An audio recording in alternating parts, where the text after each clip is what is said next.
এত সাকিব সাকিব করতেছে কেন? আরেকজনের কথা জিজ্ঞেস করো, সাকিব খানকে তোমাদেরকে পয়সা দিয়ে পাঠাইছে? তোমাদের না, তোমাকে সাকিবের কথা বলতে বলতে মুখে ফেনা উঠে গেছে। আর কি, আর কত? কেন বারবার সাকিবের কথা বলতেছে? ছবি দেখতে আসছি, দেখো আমরা ধাস কেন বল?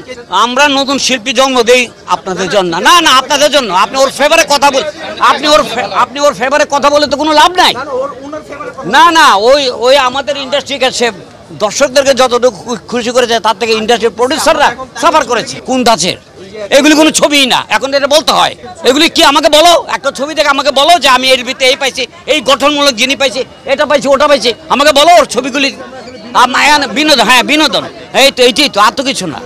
ভালো বলতে পারবো না আমি তো। ওখানে আমি সাকিবের ছবি খবর আমি নেই না। কেউ যদি বলে তাহলে আমি শুনি, বা আমি জানি না। রিভেঞ্জ একটা চলচ্চিত্র রিলিজ হচ্ছে, আমি ছবিটা দেখেছি। আমার মনে হয় দর্শকরা ছবিটা নেবে। সাকিব বাদ না, আর কত সাকিব না, সাকিবের একটা কথাও তো দেবো না, অন্য কিছু বল।